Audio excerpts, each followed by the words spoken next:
नहीं एक प्रेमचंद्र जी प्लीज माननीय वित्त मंत्री जी प्लीज बेटे नहीं।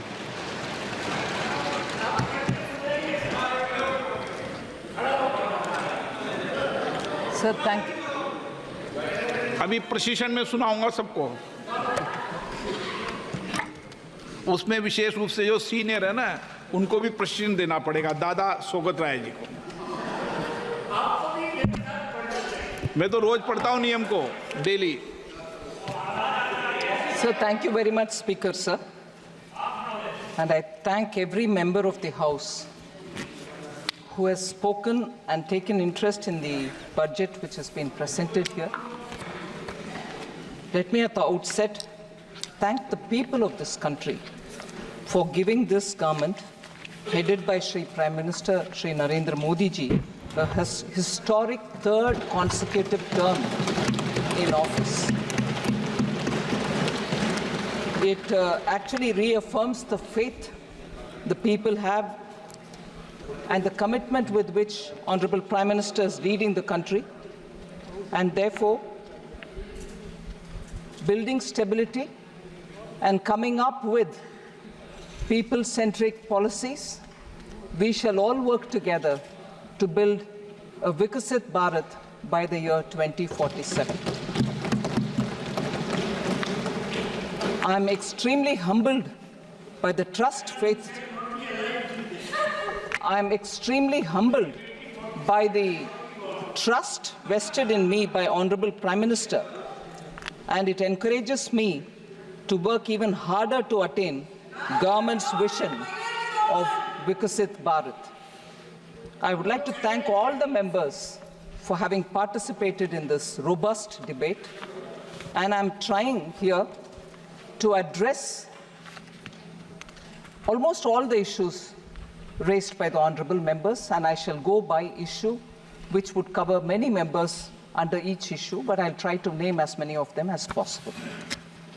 So just before I do the part where I'm responding to the honorable members, I would like to highlight some of the budgetary points, features, which is very important for us to understand where this budget fits in itself in the long path towards Vikasit Bharat. Sir, this budget actually draws upon what was mentioned in the vote on account. So essentially infuses into itself everything, almost everything said in the vote on account. And after that, of course, brings a newer addition towards making this year the first step towards the next 5 years leading towards Vikasit Bharat. So the continuity from the vote on account is something that I'd like to underline. The principle of governance has from 2014 been Sabka Saath, Sabka Vikas, Sabka Vishwas, and Sabka Prayas. And following that, we shall come forward and work together to make sure we overcome all the difficulties. The budget actually seeks to consolidate all the earlier accomplishments. It also outlines measures in order that we overcome the challenges, and two core elements have been highlighted. One is the social inclusivity, that is reaching out to all strata of the people in the society, and geographical inclusivity through equitable development for all the regions in our country.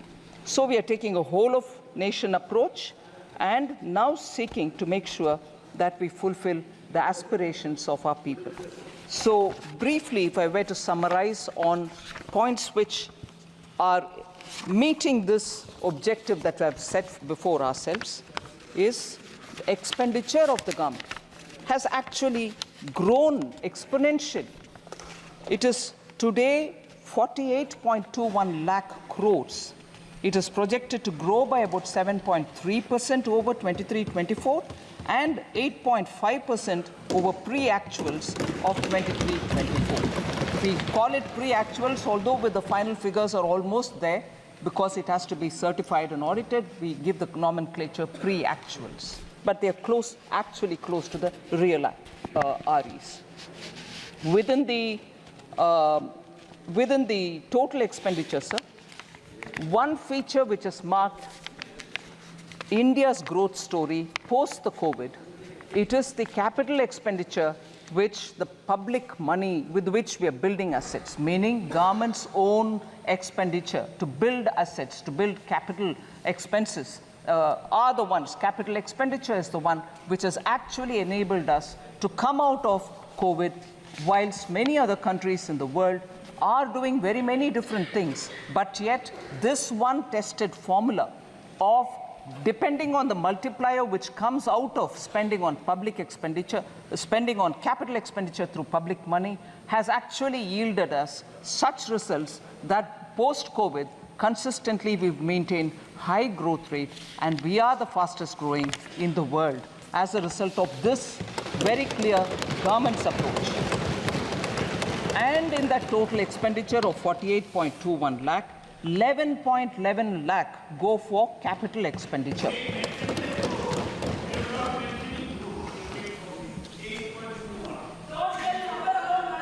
Sir, budgeted capital expenditure is now almost 3.3 times the capital expenditure which was there in 2019-20, that is prior to COVID, sir. If you actually calculate the effective capital expenditure, that is the sum which is referred to when the budgeted capital outlay and the grants and aid for creation of capital assets which is given to the states. Grants and aid go to the state's capital account, but it remains in the revenue account for us. But because it also creates capital in the state's name, if we were to calculate the effective capital expenditure, it is pegged at 15.02 lakh or above 18% over the RE of 23-24. So that is the impetus we are giving for growth to be sustainable and for us to retain the growth rate that we have been very clearly attributing for the hard work of the people of this country. I'm not getting into the details of the revenue expenditure because that is already in the budget documents. But more importantly, I get into talking about the allocations because I think a lot of members have said probably the allocations in the social sector has come down. I want to, by giving the data, I want to showcase to the ministers, to the honorable members, that the expenditure on the contrary has gone up in each one of them, and I'll show by how many. So agriculture and allied sector in 2013 and 14 had just 30 lakh crores, meaning 0.30 lakh crores, whereas now it is 1.52 lakh crores.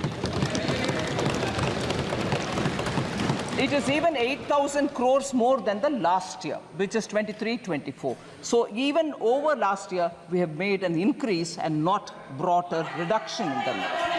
So education and employment and skilling is the next one, sir, in which 0.85 lakh crore is what was allotted for education, employment and skilling in 2013-14, whereas today it is 1.48 lakh crores, which is 23% more allocation even over the last year, 28,000 crores more than last year, which is 23% more allocation compared to even last year.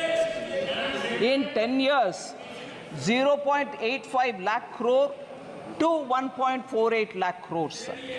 Women and girls, 0.96 lakh crore in 13-14, it is 3.27 lakh crores. 41% more allocation or 96,000 crores more than the last year. Rural development, including infrastructure, sir, 0.87 lakh crore, and this year, that is 2013 and 14, whereas this year it is 2.66 lakh crores, which is 11.7% more allocation over the last year, 28,000 crores more than the last year. Urban development was only 0.12 lakh crores in 2013-14, whereas it is close to a lakh crore now, 7,000 crores more than last year. Health and social welfare, sir, 0.72 lakh crores in 2013-14. It is now 1.46 lakh crores, 3,000 crores more than the last year itself. So nowhere has the budget given lesser allocation than the previous year. So I would want to appeal to honorable members to please have a look at the document in full and see that no allocation has been reduced. Sir, just briefly, what the budget 2024-25 tries to bring in is a balance among several objectives, because growth is important, and through better growth, higher growth, we believe that inequality can be addressed. So growth, employment, welfare spending, capital investments, and fiscal consolidation. These are the factors which we've tried balancing in the budget.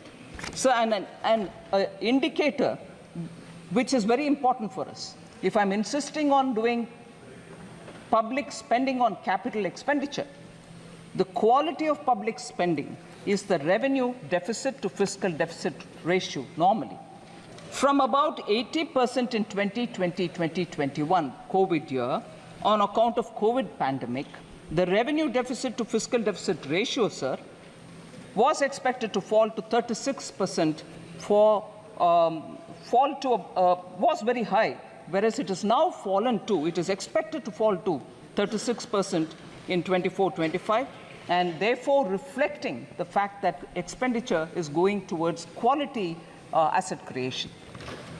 No one can refute this data, sir. These are all available in public domain.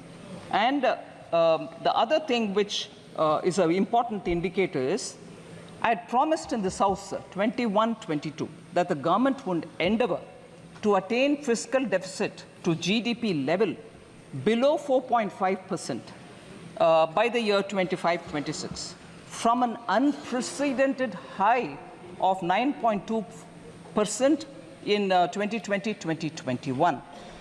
We have kept completely to the trajectory projected. We have not deviated from it. We are complying by that fiscal deficit trajectory given by me. Even today, you see that we've gotten close to the 4.6. Actually, this year, we have clearly given 4.9 as the fiscal deficit. So we are keeping our word on that. India's exceptional post-pandemic economic recovery to become the fastest growing economy over the last 3 years is truly magnificent. And I thank every citizen, the middle class, the entrepreneurs, the farmers, marginal workers, traders, everyone who I've mentioned, I've not mentioned, deserve big gratitude, a word of thanks from all of us, sir, because of their toil and hard work and belief that they have to bring up the situation for their families to be better, has resulted in India becoming the fastest growing economy. And how many nations, may I ask this year, how many nations have achieved this balance through the budget since post-COVID to retain that growth, ensure that this balance happens and continues that sustainable growth momentum? So at least these sort of things which have to be remembered for the sake of thanking our people, I would like to highlight these as the last few years' achievement of this government and entirely thanking the people of India. And this couldn't have been possible unless there is a hardworking, visionary leadership which takes us forward so that the country can really come out of the COVID distress. And I thank Honorable Prime Minister for his leadership on this. Sir, I had also presented the Jammu Kashmir budget for 24-25. I'm happy to inform that the concrete steps that have been taken to enable the Union Territory to break free from the fetters of the past, namely the legacy of fiscal distress which has been inherited from the erstwhile state. We have provided substantial financial support, and I'll give the number, 17,000 crores in the union budget of the UT of J&K this year. It includes 12,000 crore towards financing the cost of Jammu Kashmir Police. That's a burden we want to take on our shoulders so that J&K has more flexibility to spend money for developmental activities. And the additional central assistance of 5,000 crore has been provided. With this support, I expect the GSDP ratio, fiscal deficit to GSDP ratio of the Union Territory would be somewhere, and I'm estimating it, somewhere in the range of 3% for the year 24-25. The public finances of the Union Territory are now back on the rails, and they are now able to focus on developmental activities much more than ever before. And the fiscal prudence is the biggest spirit with which the welfare activities are being taken up without any compromise on Sabka Saath, Sabka Vikas. So, because Jammu and Kashmir budget was particularly of interest to some of the members, I would like to respond to the members as well, much before I go to responding to members on the general budget. Sir, some members of J&K have raised questions about unemployment rate in J&K. Mia Altaf MP and also Honorable Member Aga Syed Ruhullah Mehdi. They have raised issues about unemployment, and I would want to put it on the record of this House. Unemployment rate, that is for the age group of 15 to 59 years, has actually come down for J&K from 6.4% in 2020-2021 to 5.7% in 21-22 to 4.4% in 22-23, sir. So there is a reduction in the unemployment rate in J&K. The reduction is primarily because there is a lot of avenues being created for self-employment, and livelihood opportunities through Government of India schemes are reaching all people in J&K, and as a result, you can see that employment opportunities in the sense of self-employment has actually grown. So again, Honorable Member Mia Altaf had raised this issue about the works that were undertaken by the Union Territory government for the welfare of tribals. I'll certainly like to say, sir, there are about 9 important things which need to be highlighted. The Union Territory government has undertaken several initiatives for tribal welfare in the areas of healthcare, education, culture, infrastructure development, and livelihood. After 2 decades, actually, forest rights were granted to tribal communities.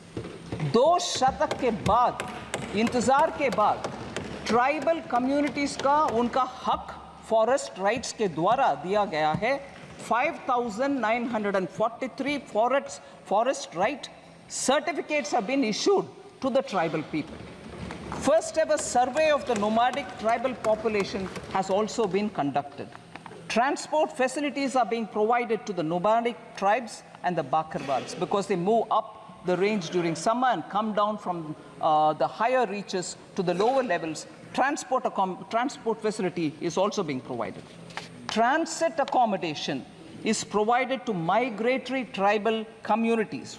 Again, the communities which move from colder to slightly warmer regions in winter, including community kitchens, medical and veterinary dispensaries, and community toilets. All these have been provided for the migratory tribal communities. Professional coaching centers, scholarships, skilling for 48,000 tribal youth, 8 new hostel buildings, 285 smart schools, 6 Ekalavya residential schools have all been developed in the Union Territory of Kashmir. 80 schools to be transformed into smart schools in the tribal areas. That's a very important step forward, and it will benefit tribal children. 186 tribal villages are being developed under the PM Adi Adarsh Yojana, so helping tribal communities. Tribal Research Institute is being developed in Srinagar, and these are some of the very specific measures being taken by the government, and I hope the Honourable MP has got substantial information on the question that he asked. Sir, now I come to the general budget, in which I go by issues in which many members of parliament have spoken, so I've clubbed together members. The first issue I take up is members from the opening speaker Kumari Shelja, Professor Saugata Roy, Hebe Eden, Dr. T. Sumati, Charanjit Singh Channiji, and many others have all spoken about how there is a threat to cooperative federalism. Only few states have been given the benefits in the budget. Sir, I'm very sure, I would like to humbly state this, I'm sure all the members know that in a budget speech, if a state is not named, it doesn't mean that no money goes to them. And therefore, that was a misleading campaign, which, being in the opposition, unfortunately, a lot of members did speak about. It pains me to know. It pains me to know that they could say that if you're not mentioned in the budget speech, your state gets nothing at all. Sir, I would like to I'd like to tell you, Honorable Speaker, sir, from 2004-5, sir, 2004 to 5 onwards. First of all, I'll say बाकी राज्यों को क्या है वगैरह, but I'll first say some things. Sir, कोई भी माननीय सदस्य बैठे बैठे कोई भी टिप्पणी करे तो आपको उसका जवाब नहीं देना। ठीक है सर। बिना permission. Sir,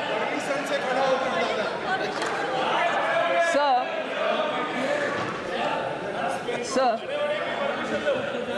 I'll take the example, sir.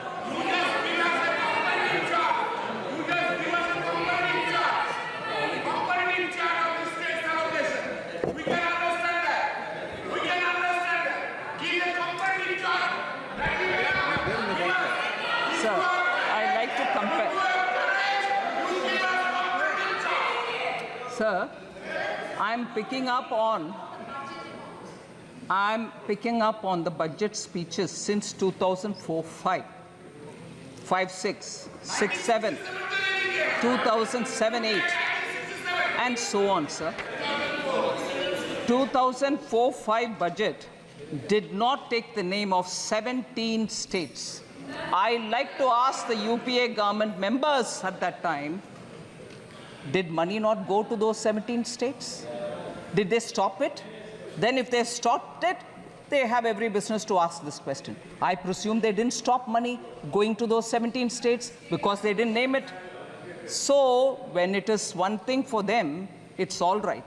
When the same thing happens somewhere else, no, it's not all right, you've deceived. 17 states were not named in 2004-5.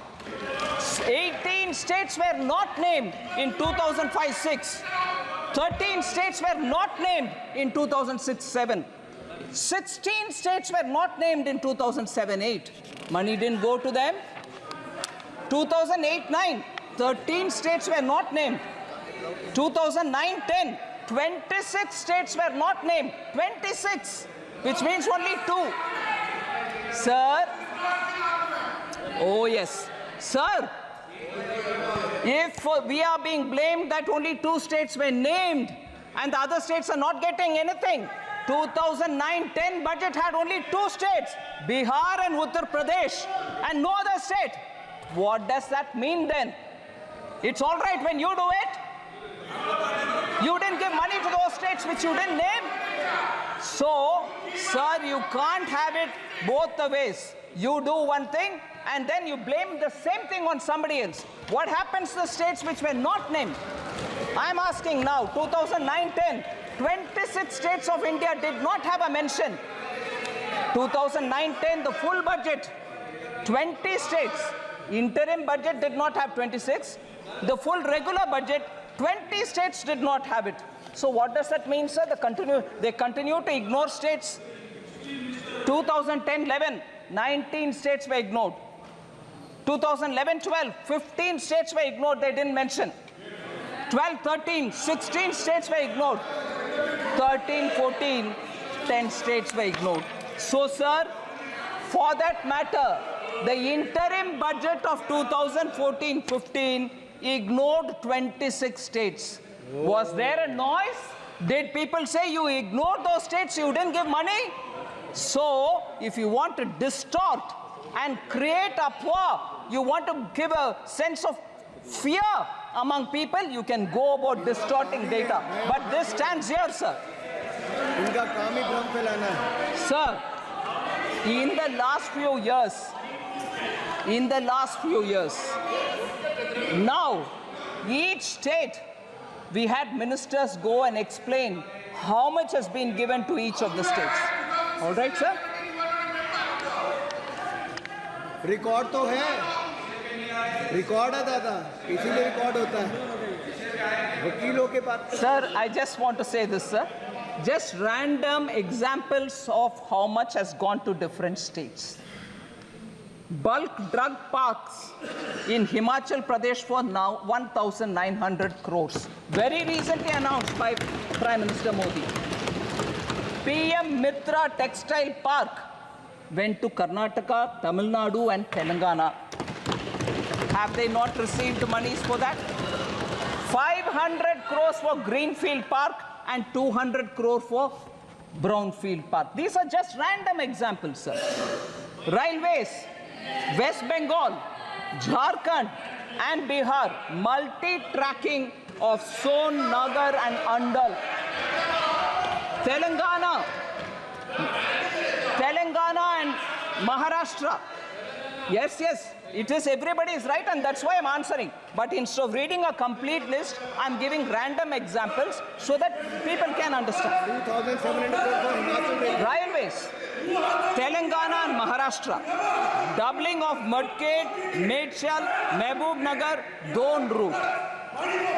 Telangana and AP, doubling of Motumarri, Vishnupuram sections. Telangana and AP, Bhadrachalam, Dronakal sections. Amount, sir, 12,334 crore. West Bengal, Jharkhand, Bihar. Telangana and Maharashtra, 4,686 crore. Telangana and AP, 1,596 crore. Telangana and AP, Bhadrachalam, Dronakal section, 770 crore. These are going for railways alone. Himachal Pradesh 27. Sir, major highway projects, Kerala, major highways projects. So I will like to put on record, because after all, the respective honorable members of Kerala insisted, and I'm glad to receive them, that much before I deliver the reply today, I have to meet with them. It was an all-party delegation. I happily met with them. I have no problems. I will address issues also that I have stated, and let it go on record that all the MPs came and met me before I gave the reply. I have no hesitation, sir. And there is no vanchana to any state. Nobody is being denied any money. So, India's first, sir, Kerala I mentioned, NH 66, Kappirikadu, Edappalli in Thrissur district. 9,667 crore major highway project, Kerala. Sir, major money comes na, 9,606 ongoing. Money comes or not? So, Mukkola junction to Kerala, Tamil Nadu border, 1,148 crore. Sir, J&K, Punjab, Haryana, Delhi, Amritsar, Katra road project, 18,000. Sir, kindly, honorable speaker, sir, J&K, Punjab, Haryana, Delhi, Amritsar, Katra road project, 18,274 crore. Sir, again Kerala, sir. India's first transshipment port. All of us happily celebrated when a very big vessel reached Virinjam port. Kerala government, Congress government gave it. And nobody from who are speaking about AAs and A1 and A2s don't question Kerala Congress government when Virinjam was given on invitation to, I'm not taking the name, one of the A's. On invitation. And nobody went. Nobody from Congress party went and said, "Arey, why are you giving to AA? Can't give it to AA." They didn't say. And afterwards, afterwards, when communists came, when Communist Party came to power in Kerala, even they did not disturb it. Congress gave it, communists came afterwards, even they also didn't touch it. How much of viability gap funding has been given by Government of India, sir? 818 crores have been given for Virinjam Port by Government of India for a project that they themselves invited one of the A and gave it, and that one of the A was given by Congress. Another who came as a communist also did not touch it. It's going on fine till today. But lectures on AA is only for all of us. Sir? So, cooperative federalism, states not being mentioned in the budget speech, doesn't have to be a very big issue. They all know they have presented budget in this country for decades. But when it is a ordinary chai wala OBC leader who comes to become prime minister and he does administration well, you then have a problem. Arey, kya ho rahi hai? Is he doing well? No, we'll have to protest. This will not work out, sir. People are seeing this game. So total resources allocated to transfer of states in BE 24-25 is 22,91,182 crores, and that is an increase of 4,93,645 crore, 27.5% over the last year's BE. States transfer to states, 22,91,182 crores. Sir, you know the size of the budget, and rightly, that much which is due to go to the states are going on time. Then, of course, sir, I've spoken about the criticism about not mentioned in the budget speech. I don't want to elaborate. There are other things. Agricultural allocation has come down, and legal guarantee for MSP. This also has been spoken by more than 20 speakers. Honorable 20 members have spoken. I'll just elaborate. I know Honorable Minister Shivraj Ji has been answering a lot of questions related to agriculture in the last few days. There may be some repetition in my statement, but I'd like to highlight. So the budget allocation for the Department of Agriculture and Farmers Welfare was only 21,934 crores in 2013-14. 13-14 में 21,934 crore rupees ही था agriculture के लिए allotment. मगर अभी 24-25 में वो बढ़ करके 1,23 लाख को 1.23 लाख crore हो गया है. 5 गुना increase है, sir. Sir, more than 3.2 lakh crores have been disbursed to over 11 crore farmers under the PM Kisan since its launch. 3.24 lakh crores has been disbursed for 11 crore farmers. So institutional credit targets for agriculture has increased more than 2.5 times. 2014-15, it was 8 lakh crores. Now it is 20 lakh crores. किसान को ये पैसा institutional credit मिल रहा है. Interest subsidy is also being given to kisan. It has increased 2.4 times. 2014-15 में 6,000 crore interest subsidy के साथ किसानों को लोन मिलता था बैंक से. अभी वो बढ़ करके 14,252 crore से सर इस साल 23-24. Number of accounts of small and marginal farmers availing agricultural loans has grown from 57% to 76%. 14 में 57% लोन agricultural farmers लेते थे. अभी 76% लोन ले रहे हैं सब्सिडी के साथ. इसीलिए ये नंबर और बढ़ेगी क्योंकि हमारे प्रयत्न किसान के साथ अच्छा चल रही है sir.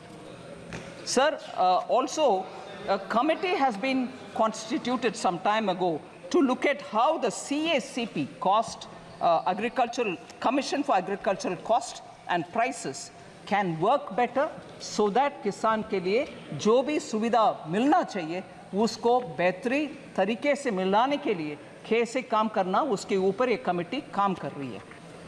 Sir, I want to highlight, if anything, I think many of our speakers have already said this, but I'd like to highlight this point, sir. Today,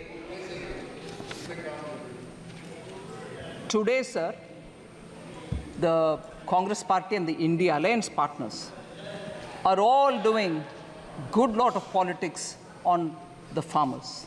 I'm saying it with consideration, sir. I'm not speaking loosely. The National Commission on Farmers, MS Swaminathan, had recommended in 2006 minimum support price should be at 50% more than the weighted average cost of production. This was not accepted by the UPA government. The cabinet note, which was drafted in July 2007, said, and I quote, sir, MSP is recommended by the CACP on objective criteria considering the variety of factors involved. Therefore, setting an increase of at least 50% on the cost may cause distortion in the market. In some cases, there may be a mechanical linkage between MSP and cost of production per producer. इतना कह करके MS Swaminathan के report को दरकिनारे कर दिया UPA government ने 2007 में. फिर 2004 मैनिफेस्टो में कांग्रेस पार्टी बोलते हैं कि एक कॉम्प्रिहेंसिव क्रॉप इंश्योरेंस ले आएंगे, मगर सचमुच में पीएम फसल बीमा योजना ले आने वाले कौन है सर? हमारा प्रधानमंत्री मोदी जी. फिर कांग्रेस पार्टी ने ये भी कहा it would examine the feasibility of direct income support to farmers, मगर किसान सम्मान निधि 2019 में ले आने वाले कौन है सर? माननीय प्रधानमंत्री मोदी जी. इसीलिए Congress party they can go on shedding crocodile tears about farmers. कोई इम्प्लीमेंटेशन में कुछ नहीं किया पिछले 10 साल में. ऊपर से I would say even for several decades कुछ भी नहीं किया. The failure of the flagship loan waiver. Sir, मैं failure of the loan waiver 2008 के ऊपर बात करना चाहता हूँ. 2008 के चुनाव में किसान के लिए लोन वेवर के ऊपर इतनी सारे बातें की. CAG found gross irregularities in the implementation of the 50,000 crore agricultural debt waiver and debt relief schemes. एक आध विषय उसमें CAG रिपोर्ट में कहा गया कि around 164 crore was waived off in violation of the guidelines. Implementation में पूरे के पूरे गपलाबाजी करने वाले कांग्रेस है सर. 22% of the cases में lapses and errors पाया गया. 8.5 farmers out of the accounts audited were not eligible to get loans. शायद जीजा बच्चीदा आ गए इसीलिए लोन जिनका मर्जी दे गए. कोई इसमें मेजरिंग मापदंड कोई फॉलो नहीं किया.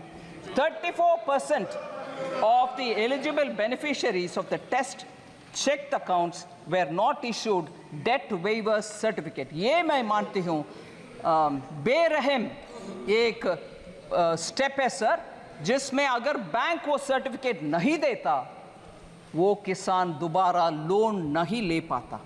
34% ऑफ द एलिजिबल केसेस में वो सर्टिफिकेट तक नहीं दिया गया. इनके लोन वेवर जिसके ऊपर वो जीत कर आए 2009 में, उतना गपलेबाजी हुआ उसमें. आज किसान के ऊपर रो रहे.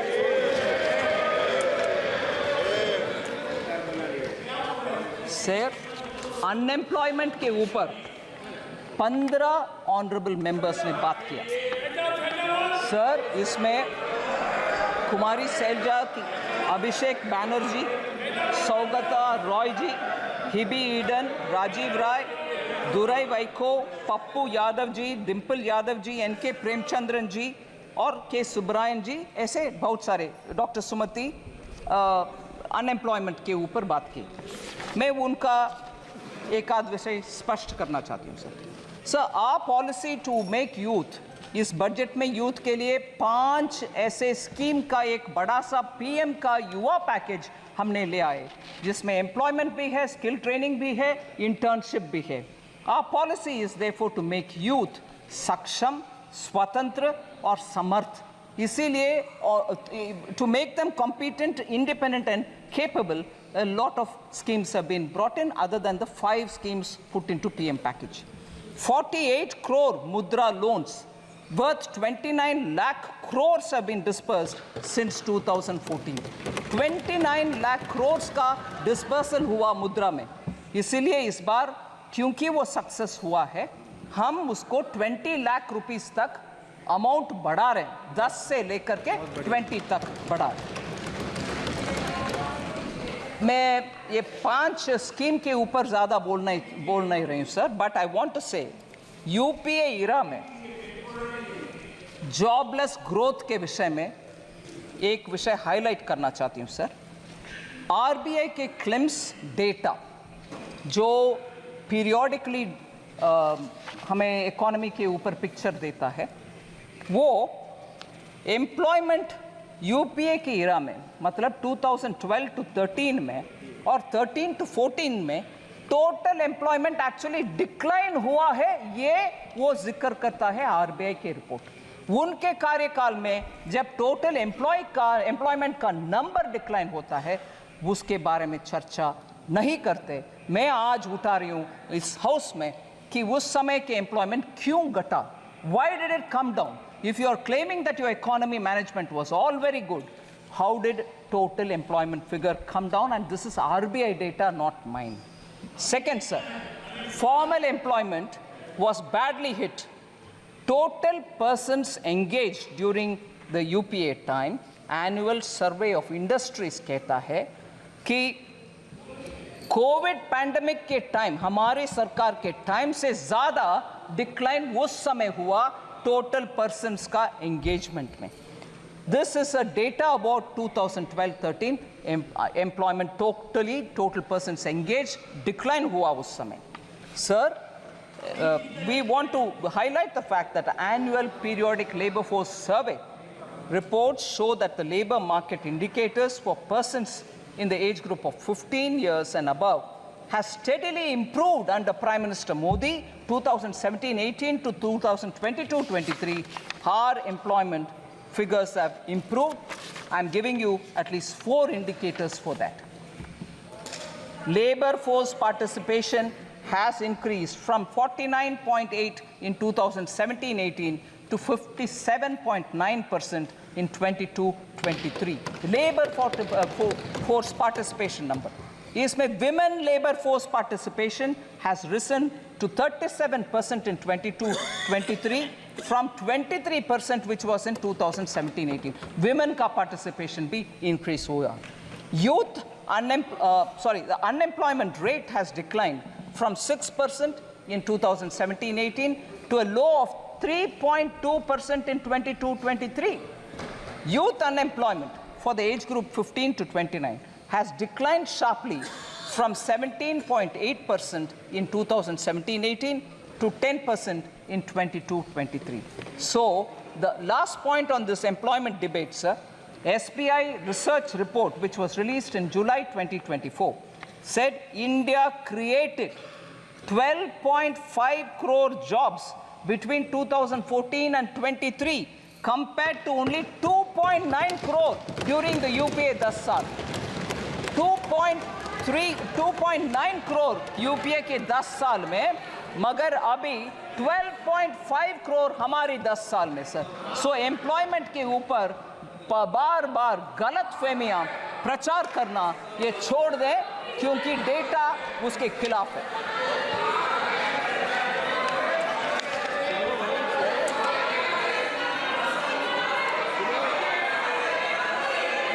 Sir, next is the question of inflation management.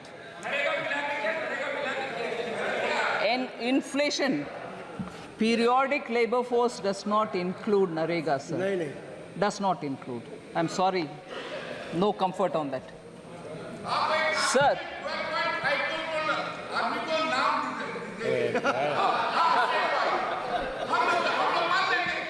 Sir, inflation. Chair कर दो, तो सुनना ही नहीं है।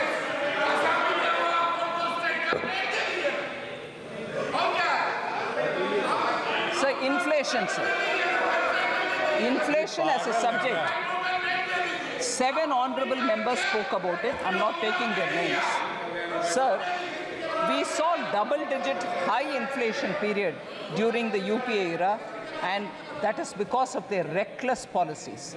I want to differentiate between the inflation which prevailed during UPA and the inflation, if at all, within the range which prevails now, some months which have gone up.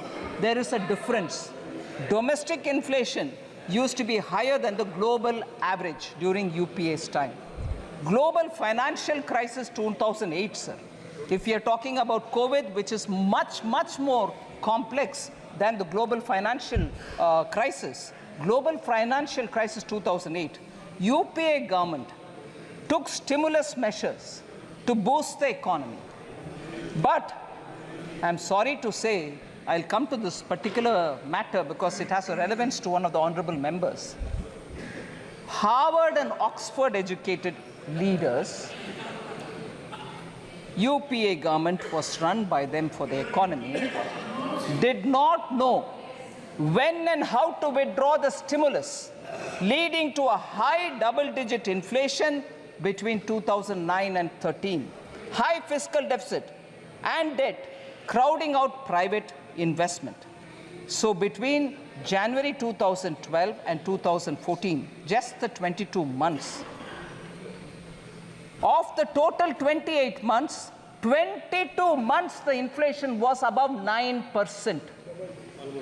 Almost double digit and almost double of the forbearance limit that is permitted. Inflation के इनके record ही है sir, उसको beat करना आसान नहीं है। इसीलिए मैं बात बोल रही हूं, UPA sir, UPA inherited a stable macroeconomic environment with inflation at 3.8% from 1999-2000 to 2003-4. Atal ji के समय पर इन्फ्लेशन उस रेंज में पर था, उसको इनहेरिट किया UPA ने. Comparatively, annual inflation rose to 8.1% between 2004-5 to 2013-14. Atal ji का 3.8%, इनका 8.1%.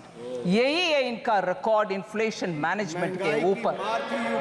सर एक्चुअली क्योंकि हमारे MP साहब ऑलरेडी एक स्लोगन दे रहे, मैं बोलना चाहती हूँ, मैं हिंदी इलाके से नहीं आती हूँ, फिर भी ये याद है, कांग्रेस आई महंगाई लाई, ये है इनका रिकॉर्ड.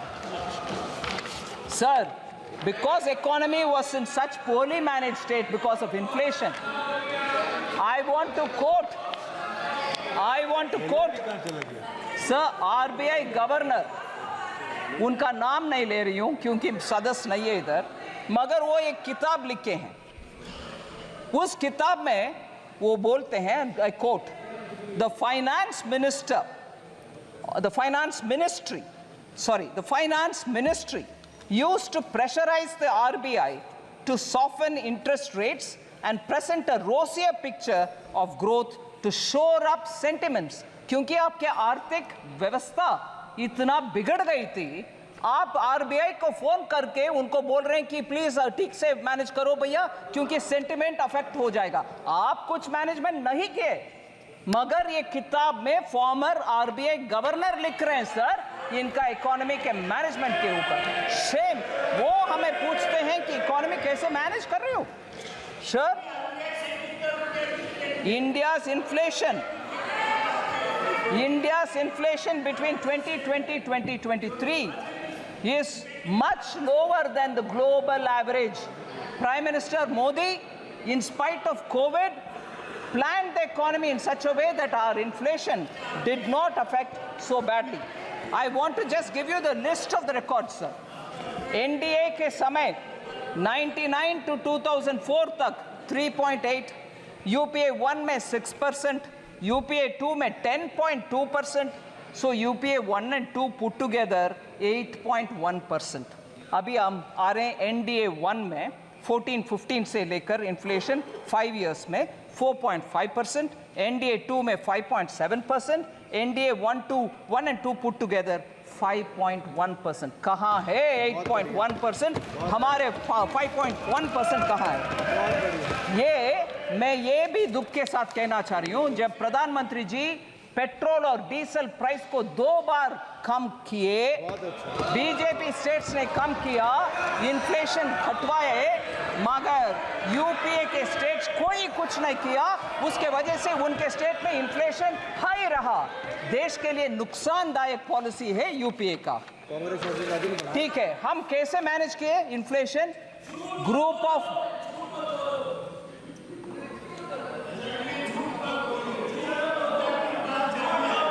सर, एनडीए गवर्नमेंट कैसे मैनेज कर रही है? ग्रुप ऑफ मिनिस्टर्स के द्वारा इन्फ्लेशन को मॉनिटर करते हुए सप्लाई साइड का हर स्टेप हर बार उठाते हैं।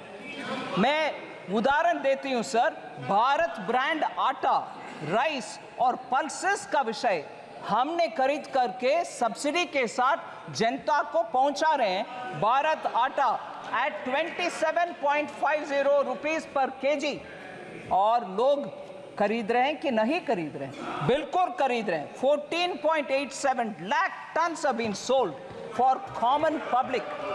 Bharat rice 27.5 rupees per KG में चावल मिलता है और 13.98 लाख टन्स बिक्री हो गए हैं सर, लोग खरीद रहे हैं। भारत चना दाल 60 रुपीस पर केजी के 1 केजी का पैक 11.52 लाख टन सोल्ड हो गए।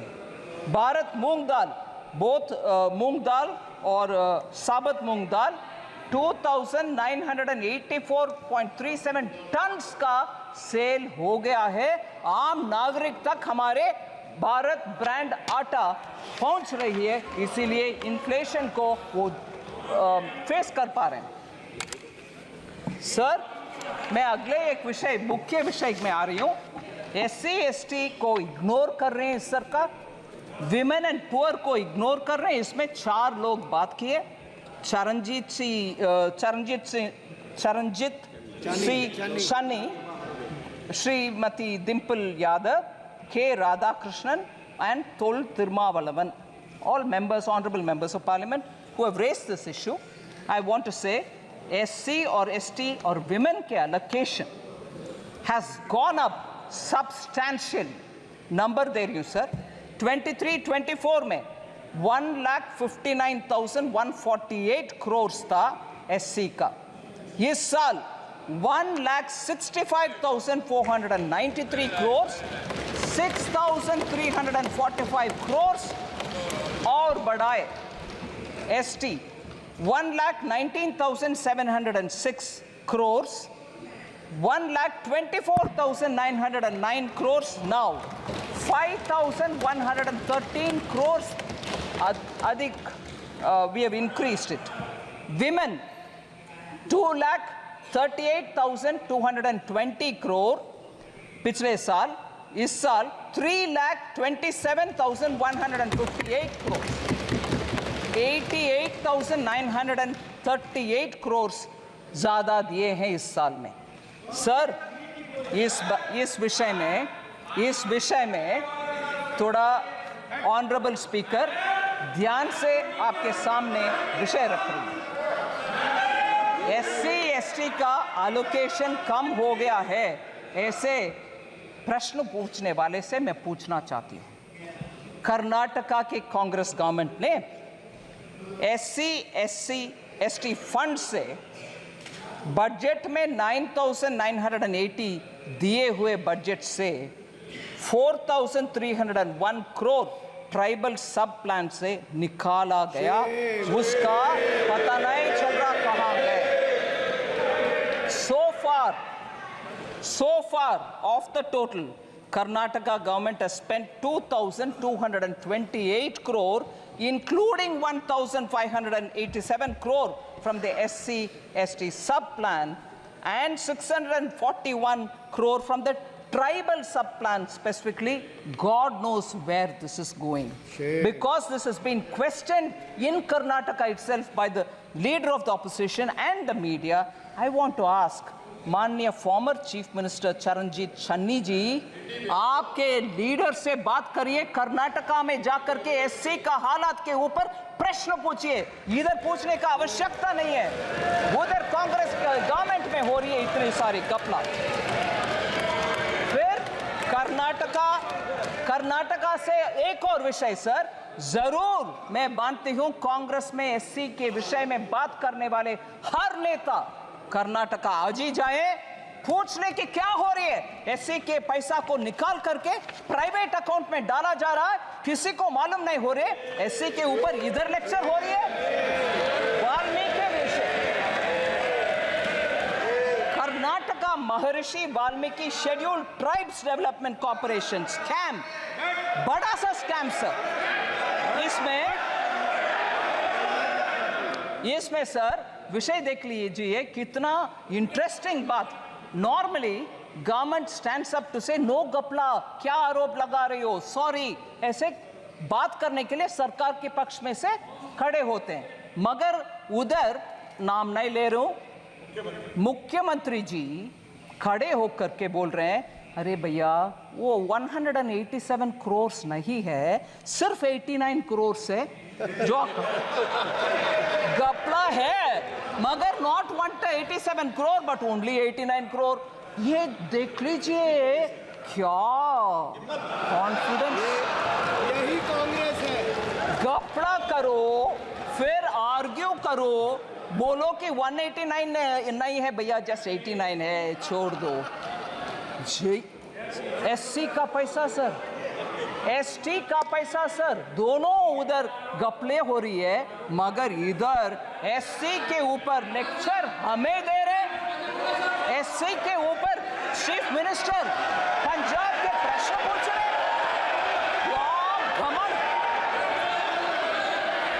In the past BJP government, how many scams have been occurred? Sir skill India mission के ऊपर, स्किल इंडिया मिशन के ऊपर honourable member Abhishek Banerjee, honourable member Owaisi ji और वरुण चौधरी जी ने प्रश्न पूछा।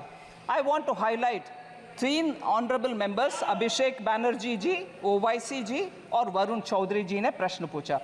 इन द लास्ट डिकेड, क्योंकि डिजिटल पब्लिक इंफ्रास्ट्रक्चर इतना नेसेसरी हो गया है, स्किल्ड इंडिया डिजिटल हब में कैसे क्या है विषय, उनका कंसर्न है स्किल इंडिया मिशन में सक्सेस नहीं हुआ।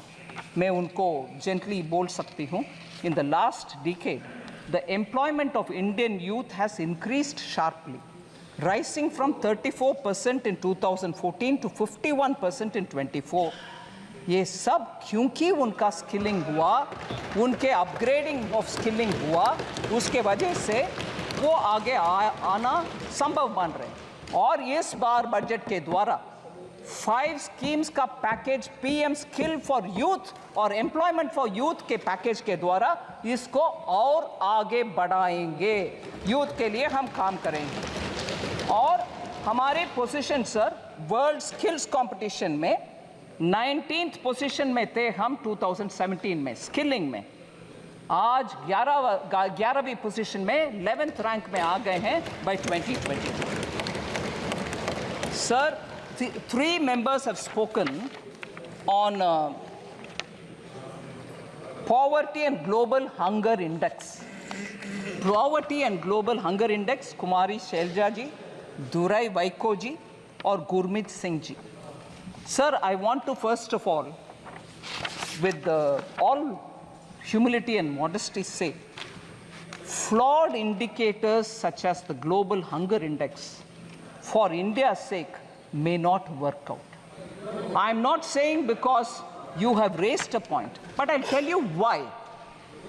इन सब के विश्वसनीयता I'll try to say it in Hindi, sir. ठीक है आपने बिल्कुल ठीक मैं इस ग्लोबल हंगर इंडेक्स की विश्वसनीयता पे कुछ बात रखना चाहती हूँ। हाँ, मैं प्रश्न रखना चाहती हूँ। हाँ, मैं जो विषय मैं क्वेश्चन के द्वारा जवाब दे रही हूँ।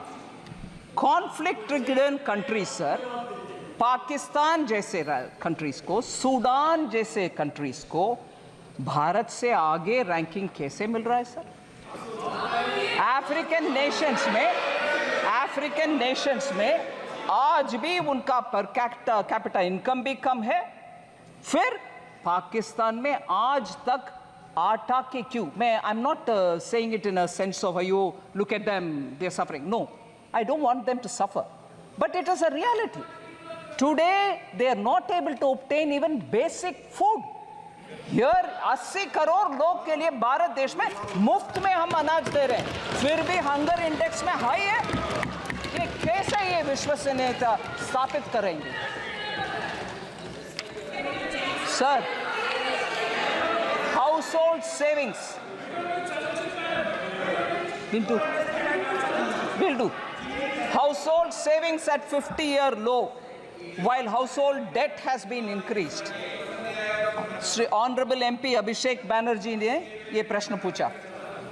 Sir, year-wise accumulation, this is very interesting data, sir. I request the honorable members to kindly pay attention to this fact. Net financial savings of the household sector from 8.32 lakh crores in 2013-14 has risen to 14.616 lakh crores in 22-23. Net financial savings of the household sector. This is an increase of 70%. Household savings in the form of physical assets. Bank में fixed deposit में cash रखना एक चीज है, मगर घर खरीदना या घर में विस्तार करने के लिए कमरा बनाना वो अलग विषय है. Today in the form of physical assets, sir, construction of houses or other immovable properties increased from 14 lakh crores in 2013-14 to 35 lakh crores in 22-23. It clearly indicates a shift of savings in the form of physical assets rather than in the form of financial assets. The registered investor base at the National Stock Exchange has tripled from March 2020 to 2024 to 9.2 crores of Indians 31 March 2024 tak. So, potentially translating into 20% of India's households now are channeling their household savings into financial markets. ये हम ध्यान में रखना चाहिए sir.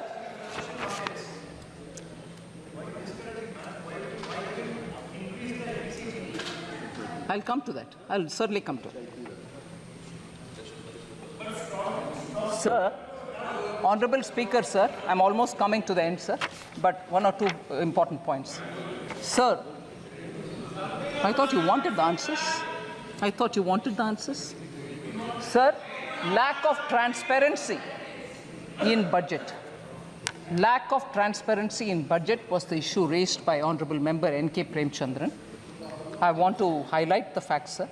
In fact, it is completely the opposite of what used to prevail under UPA. And I'll give you examples with which I want to say this charge, lack of transparency in budget, should actually be posed by N.K. Premchandran ji to UPA budgets. Sir, all the details have already been provided. I'm not going to say what is revenue, how much is revenue receipt, how much is other receipts. The borrowings are meant for financing fiscal deficit, because the question also said how government will finance the additional allocation of around 56,000 crores. So I want to just highlight borrowings are for financing fiscal deficit in a way. I would like to mention that the borrowing has been reduced due to better fiscal management, and reducing the fiscal deficit from 5.1% in interim budget to 4.9% in the regular budget of 24-25 explains that. The hallmark of Prime Minister Modi from the days when he was Chief Minister of Gujarat is fiscal prudence without compromising on welfare. He continues on that track. He has not compromised on welfare businesses or schemes, but very clearly manages his finances carefully, and that is why you have that fiscal prudence reflecting in the fiscal deficit. Sir, this is a total contrast to what had prevailed during UPA. I want to highlight how the Congress-led UPA government, constant practice of hiding the deficits through off-budget borrowings and issuance of oil bonds, which shifted the fiscal burden to future generations. Under the UPA, standard fiscal practices were routinely changed to make the budget numbers look favorable. You saw, I've already said how the RBI governor spoke. In order to make an impression of nice, goody-goody, you call the RBI, you fudge the numbers, you put it under the carpet. All this has happened during UPA, not our times, sir. In financial year 2021, the government, our government under Prime Minister Modi, rapidly repaid all outstanding National Small Saving Fund loans which were provided to the FCI in lieu of food subsidy by providing additional budgetary support. We cleared the accounts, sir. Very good. And as a result, that came onto the budget, and there was no hiding under the carpet. External borrowing कर दिया, budget में दिखाया नहीं. मैं budget fiscal deficit अच्छा number दिखाऊंगा, मगर इधर borrow करते रहे. नहीं. Everything that you get, everything that happens in finance ministry is now in the budget for all of us to see. इसमें कोई पीछे से borrow करो, उधर रखो, इधर दिखाना नहीं है, नहीं होता. So lack of transparency अगर है तो वो यूपीए के गवर्नमेंट में हुआ था, अभी नहीं. Complete food subsidy under the PM Garib Kalyan Anna Yojana is being provided transparently through government budget.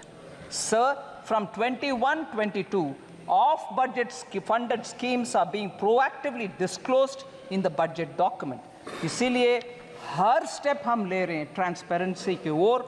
I want this to be recognized by the honorable member. So the last two members who asked particular questions, sir, on the minority budget has been reduced. Honorable member Ziaur Rahman Bark from UP, I forget his constituency, Sambal. But I must say, sir, you normally don't allow us to mention names of people who are not the members.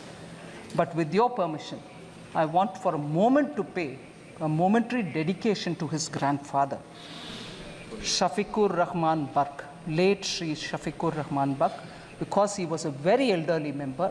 He came several times to meet me on his constituency-related problems. I used to respect him. I gave him a lot of time to understand his issues, and where I could help, I have helped him.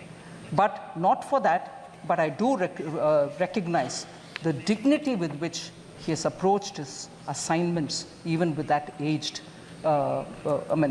even with that seniority in age. So I want to respect the grandson who's now come in his position, who's asked this question. Sir, minority budget, has it come down? No, it hasn't come down. I want to very clearly say, sir, 22-23, actuals are 803 crores. 23-24, budget estimates were 3,098 crore. 24-25 budgetary estimates, 3,183 crore, 85 crores more than the last year has been given. No reduction in the fund. Sir, under NMDFC, which is National Minorities Development and Finance Corporation, since 2014, 8,300 crores worth of loans have been disbursed to more than 22.5 lakh minority beneficiaries, of whom 85% are women. So the young new member, I want to give him the information. And the last one, sir, under insurance problem in the country, and there is an 18% GST on health insurance. This was asked by Honorable Member Karthi Chidambaram. I want to highlight that PM Jeevan Jyoti Bima Yojana has over 20 crore enrollments and over 16,087 crore claims have been paid till date. 2 lakh insurance cover at just 436 rupees per annum premium. We have paid 2 lakh, we have paid 20 crore enrollments, and 16,087 crores have been cleared as insurance claims. PM Suraksha Bima Yojana, sir, 44 crore enrollments and 2,757 crore claims have already been paid. And what is the structure, sir? 2 lakh rupees for total disability or accidental death at just 20 rupees per annum premium. So this is the way insurance for the common people have been given by Prime Minister Modi, and this is reaching a lot of poor people. And I'm happy to say, even during COVID, we had cleared a lot of claims, even if they didn't meet the usual requirements of doctor's certificate, mortuary certificate, nothing. PM gave a clear instruction saying, during COVID, all claims be settled. We don't want anyone to suffer because insurance certificates have not come. Sir,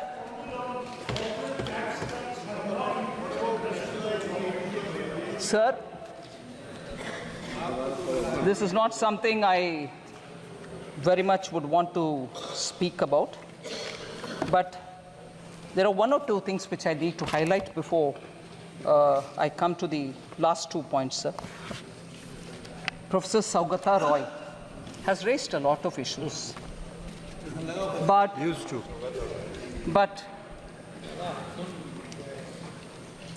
I'm astonished, sir, from the land of Bengal, which inspired our freedom movement, which gave us the slogan, Vande Mataram. Here, you don't hear me all right, no? Vande Mataram.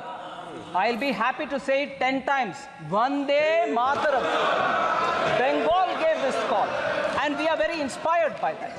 And from that Bengal today, we have a Professor Saugata Roy, who says, I'm not bothered, I'm not worried, but it is worth mentioning for this House's consideration. He says, I do not expect Finance Minister to be like Dr. Manmohan Singh. Certainly, I also don't want to be like Dr. Manmohan Singh.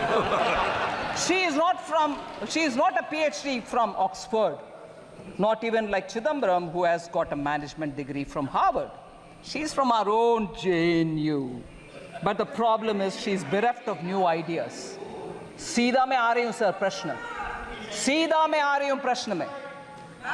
A lady who I respect a lot, who sits equally in the GST Council with me, Srimati Chandrima Bhattacharya, who is the Finance Minister of Bengal, studied in University of Calcutta. Sirs, you may delete the name, sir. You may delete it. You may delete it, sir. Finance Minister of Bengal, studied in University of Kolkata.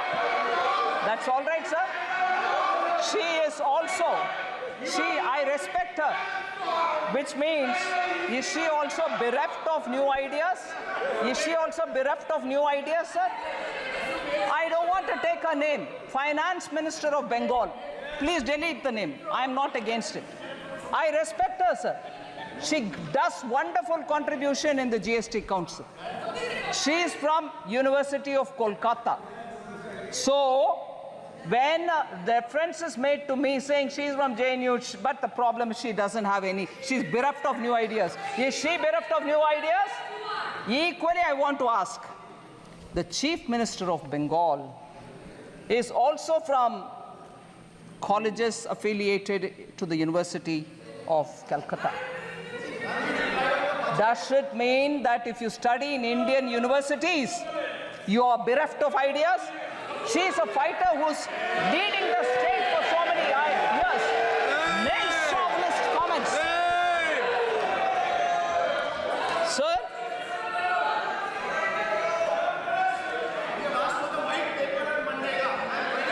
I'll come. Sir, I'm astonished. I'm astonished when we talk about the Chief Minister's qualification and saying that she's a good Chief Minister who's fighting. We are from Indian universities. Whether it is Chief Minister of Bengal or myself, we are all from Indian universities. In what way we are less to the Harvards of the world, the Oxfords of the world? I want to ask this question to the main chauvinist professor who seem to be attacking women, and even worse, he is a professor in one of the Indian colleges. He is not teaching in Harvard. He is not teaching in Oxford. So is he also equally not so qualified?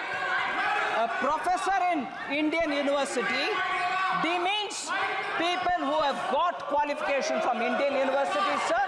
Professor Saugata Roy, please be ashamed of yourself. Sir, even worse, he says in 1920, the inequality, sir, the inequality in India was less in 1920 than it is now. It's a statement professor made. I can't believe this statement. Sir, Bengal suffered under the British. We all see the images of skinny, starved, bone and skin Indians, Bengal people who were starved by the British, and the entire grain of West Bengal was taken to fund the war. People were photographed sitting skinny with bones and skin, and that Bengal was better in equality than now? What a shameful statement to make. In this house, inequality was better under British than now? What a shameful statement to make. Now I come to talking about Bengal's economy, sir. I'll give all the white paper they want. Sir,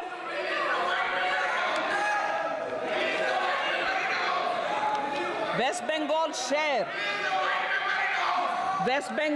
share in total industrial production of this country. Honorable Speaker, sir, I'd like to draw your attention and say West Bengal's share of the total industrial production of this country, which used to be 24%. I want honorable members to keep paying attention to this data. It's very important for this country. 24% was Bengal's contribution to total industrial production of this country at the time of independence. Today, you want to know what that number is? 3.5. That's the Bengal economy. That's the Bengal economy. Sir,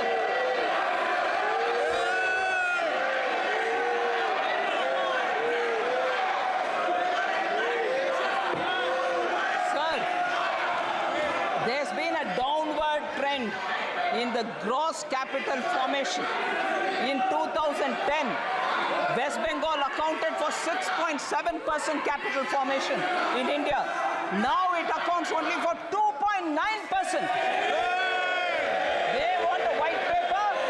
I'll give a white paper. I will definitely give a white paper. This is the performance of Bengal's economy, sir. सभा की कार्रवाई आज 8 बजे तक बढ़ाई जाती है. The state of West Bengal, sir, attracts less than 1% of the total Indian FDI. अगर आप सवाल पूछोगे तो जवाब सुनना पड़ेगा. आपने सवाल किया तो जवाब दे रही है वित्त मंत्री जी.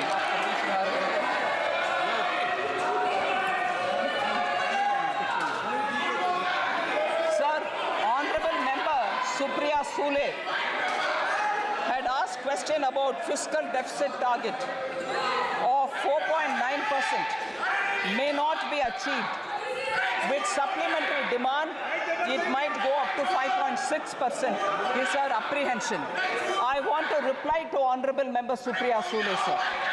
The year-end actuals of a year represents the full financial year's expenditure. It is inclusive additional appropriation that may have been granted to the Parliament by the Parliament through supplementary demand. But I want to lay before honourable member my fiscal deficit numbers. 21-22, the fiscal target set was 6.8%. What we achieved is 6.7%. 22-23, 6.4 was the target set. 6.4 was achieved. 23-24, 5.9 was target set. 5.6 was achieved. And 2024-25, 4.9 is what we mentioned here. I'm confident that of achieving that fiscal goal and the glide path which we have given, and therefore 4.5% of GDP for 25-26 is what we achieve. Will achieve is my hope.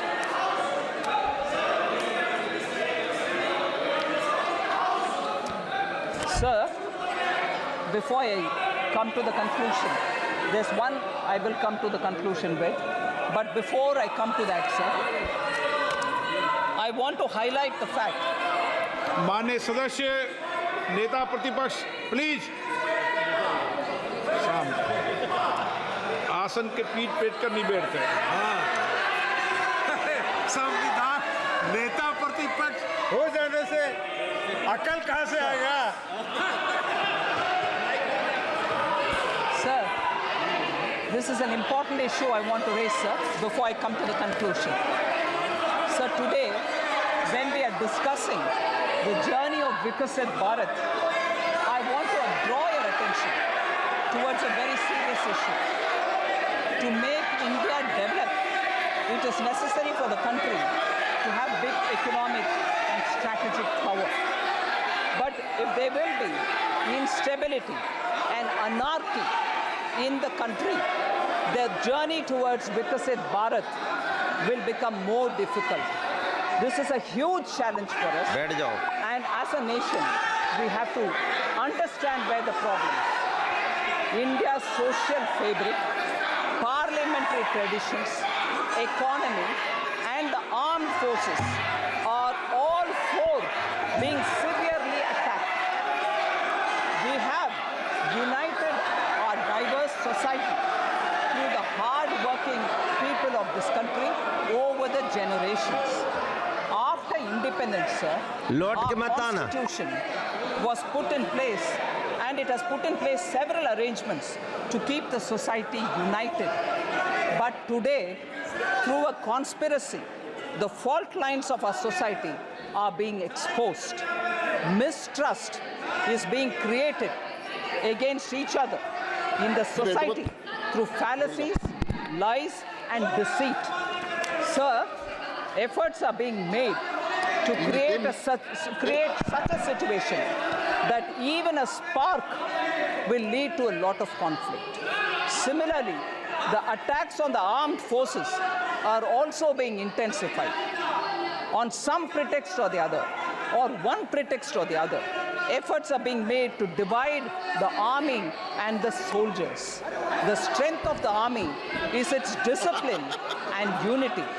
As a part of a conspiracy, sir, this strength of the army is being challenged.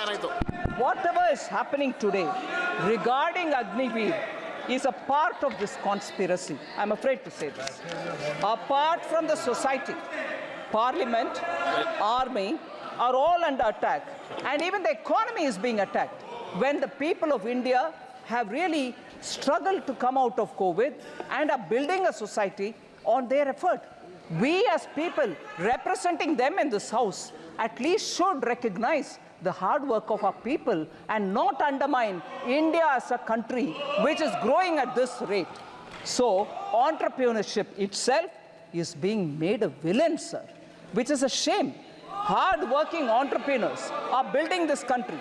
The conspiracy is to end India's entrepreneurship culture even if before it fully blooms, and thereby hitting at the Indian core backbone, which is the entrepreneurship, small and medium units, and enterprise is what is building India. Negativity is being spread in society towards all those who do business. And this hatred for business and wealth creators is spilling everywhere. There is a conspiracy to send a message to the entire world that India is not safe for investors, sir. And this is not good.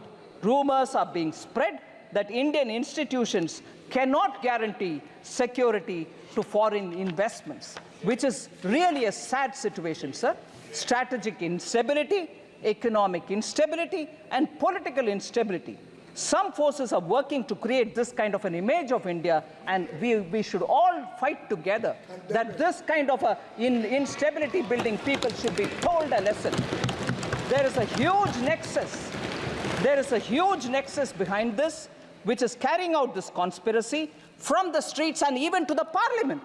No debates without protests, which are aggressive protests, are happening. You don't even hear answers which are being given. And I'm sorry to remind this honorable House that when the honorable Prime Minister stood up to speak, utmost disruption happened, and people did not want to listen to him. They were screaming, but parliamentary institutional maryada ke upar unse first lecture aata hai.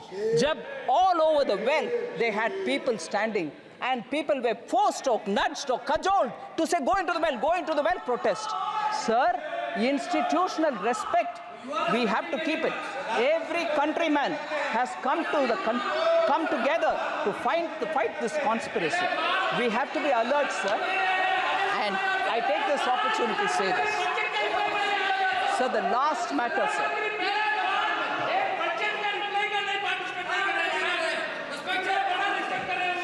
Sir, the last matter.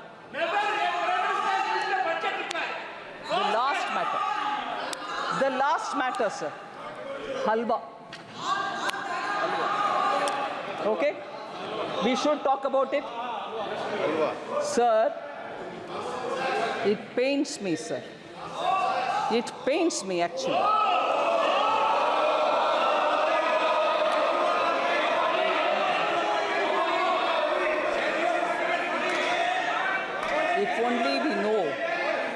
If only we know the background with which halwa ceremonies are conducted before the budget is prepared. If only we know the background. Sir?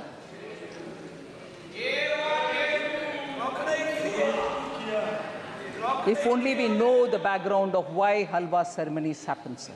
It's a very important phase where actually in this country halwa ceremonies have been happening for a very long time. माननीय मंत्री जी कब से हो रही है ये भी बता दो आप। मैं बोल रहे हैं सर, मिंटो रोड में जब प्रिंटिंग प्रेस था, जब बजट उधर प्रिंट होता था, तब से लेकर के staff who get themselves inside that premises, budget present होने के बाद तक जब बाहर नहीं आते थे, आज भी वो सिस्टम बरकरार है।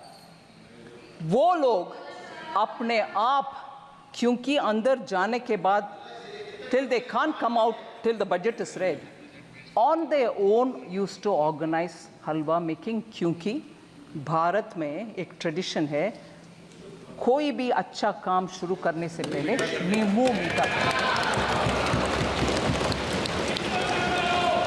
At that time, sir, 9 Italy में नहीं होगा। ओके, आई करेक्ट, भारत में हो रहा, कहीं और नहीं। Sir, Navratri meaning 9 nights and 8 days पुराने ज़माने में they used to stay inside only, no phone, no contact, no landline. If anything, one officer who was given the power to come in and go out, he would convey the message. कुछ नहीं और बाहर world से संपर्क। मैं बोल रही हूँ, please.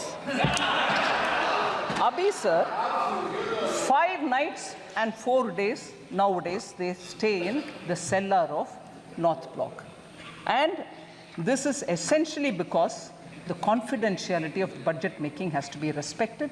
So they go in, and before going in, we start this halwa ceremony. And there are media reports, sir, one or two, one I'll read out, which captures it. Halwa ceremony, sir, one media report says, and I quote, "It serves as a recognition for the hard work and dedication of the Finance Ministry officials and staff who have been diligently preparing the budget documents. Dating back to 1980, the Halwa ceremony precedes the printing of the budget documents, which take place at the basement of the North Block, a process that must be completed without any official leaving the premises until the budget formally is presented." So this is done more, unquote. Now I again take one line. A sense of solidarity and teamwork among the team members के लिए ये बना करते हैं. It also says it stands as a testament to the tradition and protocols observed in one of the most significant events in the Indian governance calendar. Sir? Yes? In this, sir, the staff themselves make it. The staff themselves make the halwa. Staff themselves make it. Sir, why did it become? Sir, I wish honorable members listen, sir, because they are very scared that something is coming to hit them. When did this become a photo event? When did this become a photo event? Sir, I want to underline this. Itna 2013-14 में मंत्री जी नीचे सेल्लार में जा करके हलवा बंटवारा करने का शुरुआत 2013-14 में हुआ. मैं पूछ रही हूँ तब by that time, क्योंकि our leader of the opposition by that time was a full active leader. उससे पहले ऑर्डिनेंस फटा भी गया, वो इंडिपेंडेंस दिखाया विपक्ष के नेता.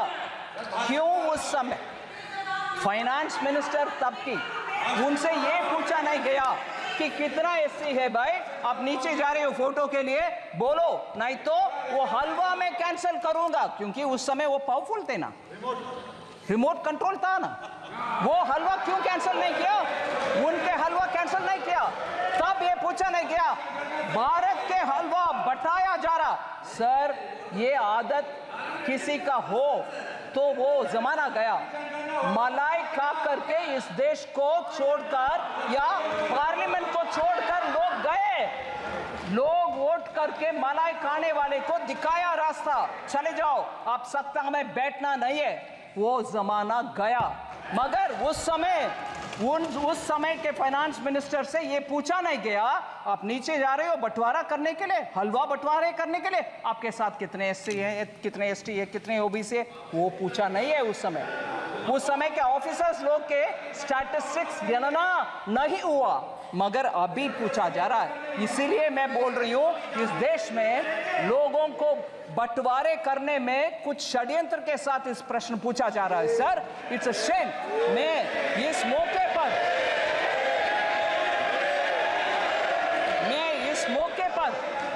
मैं रिस्पेक्ट करना चाहती हूं दो लोगों को.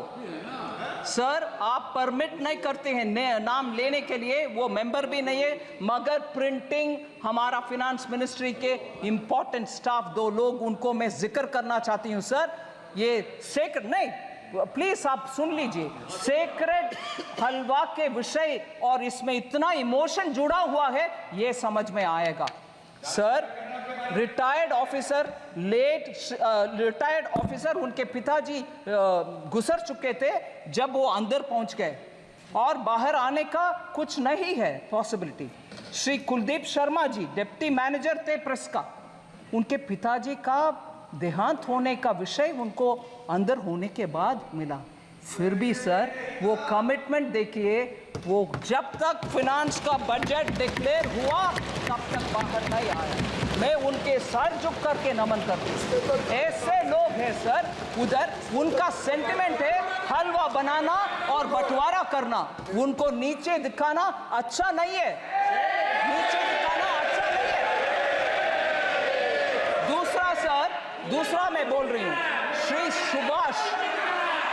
सुभाष अभी भी है प्रिंटिंग प्रेस में, वो भी अंदर जाने के समय उनको मैसेज आया, उनके सुपुत्र का देहांत हुआ सर, मगर वो बोले नहीं, मेरा जिम्मेदारी, क्योंकि हलवा के सेरेमनी हो गए, मैं अंदर आ रही हूँ, इससे I will not come out. ये है सेंटिमेंट उधर, हलवा बनाना और अंदर जाना, पूरे कर्तव्य निभाना और बाहर आना, इसको नीचे दिखाना सही नहीं है सर।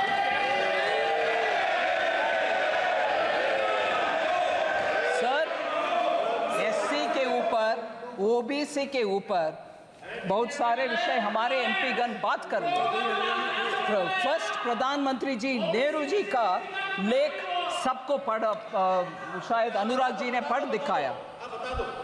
नेहरू जी ने 27 जून 1961 को लिख रहे हैं, I quote sir, I dislike any kind of reservation, more particularly in service. I react strongly against anything which leads to inefficiency and second-rate standards. Unquote. Sir, that is Pandit Jawaharlal Nehru, the first Prime Minister of India. Okay. Next, sir. खाका खालेकर commission के report 1955 में जब recommendation आ चुका था, तब से लेकर के कांग्रेस पार्टी के हर गवर्नमेंट उसको दरकिनारे कर दिए। बैकवर्ड कमीशन के कोई कुछ सोच नहीं था। In 1980, Mandal commission report was submitted to Shrimati Indira Gandhi, तब के prime minister. Even she didn't touch it. And तब के कांग्रेस के नारा में बोल रही हूँ sir, my Hindi is not very good, but I'll still say it. What was the slogan? ना जात पर ना पात पर मोहर लगाएगी हाथ पर। सो जात तब नहीं है, पात नहीं है, मगर अभी बोला जा रहा है जाति जाति। कितना लोग हलवा में थे, कितना लोग हलवा फोटो में थे, कितने नीचे पे थे। जब तब अगर आपने सही इसको तभी ले आते तो ओबीसी ऑफिसर आज सेक्रेटरी लेवल तक पहुंचने का मौका था। You stopped it sir. No, even worse sir, शायद अनुराग जी ने नहीं बताया, मैं एक और कोटेशन पढ़ना चाह रही हूँ sir. Rajiv Gandhi ji, late Prime Minister Rajiv Gandhi ji gave an interview to Alok Mehta in March 1985, a senior journalist. In that interview, former Prime Minister about OBC reservation says this, quote कर रही हूँ sir, no promotion of idiots in the name of reservation.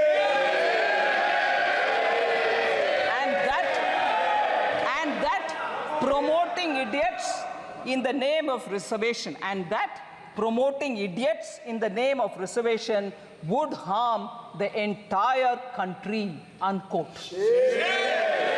Reservation के ऊपर ये इतना lecture दे रहे हैं sir.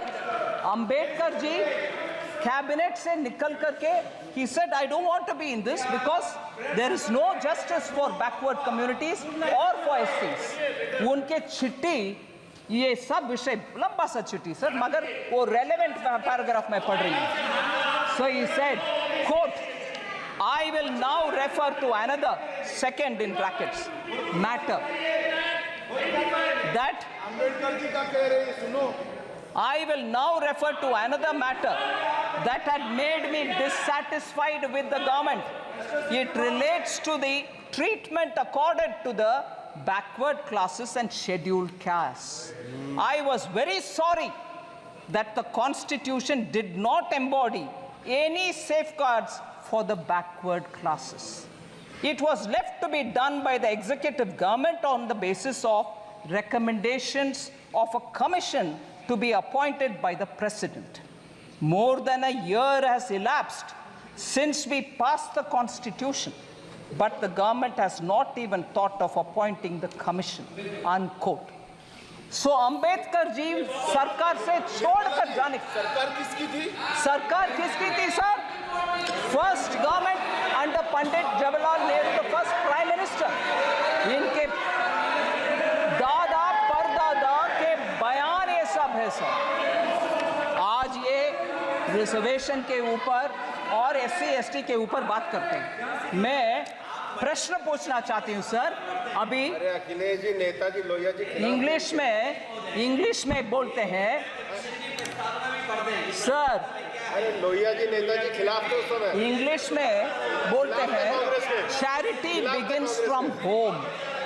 सुनिए charity begins from home, meaning आप जो दूसरे को बोल रही हो वो आप पहले कर दिखाओ।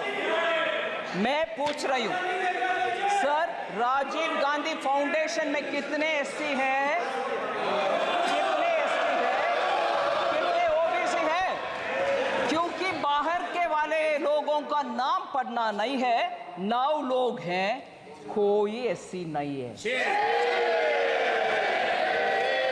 Charity begins at home sir. आप पहले आपके व्यवस्था सही करो, SC को दो, फिर आकर हमसे पूछ लो भाई। ये बोलो सर। फिर दूसरा एक उदाहरण देती हूं sir, Rajiv Gandhi charitable trust, उसमें 5 लोग हैं बोर्ड ऑफ ट्रस्टीज में, नाम नहीं पढ़ रही हूं सर, मगर मुझे एक भी SC नहीं दिखाई।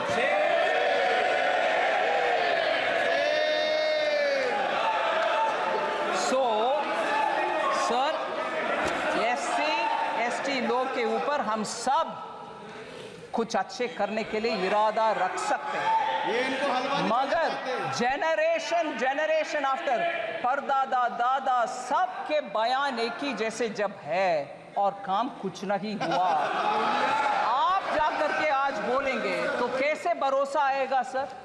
और ऊपर से हलवा जैसे एक इमोशनल सेंटिमेंटल मैटर जिसमें पूरे उस मिंट का फाइनेंस मिनिस्ट्री के स्टाफ बंद अंदर कमरे में ये रह करके काम करते हैं, उनके मुंह मीठा करने का काम में आप ऐसे प्रश्न चिन्ह के साथ।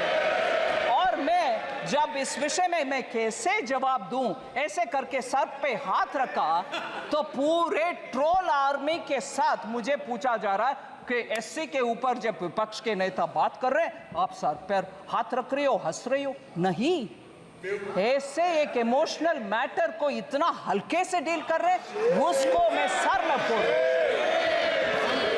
Sir thank you very much sir, मैं बजट के लिए कुछ इतना समय दिए आपके लिए मैं धन्यवाद।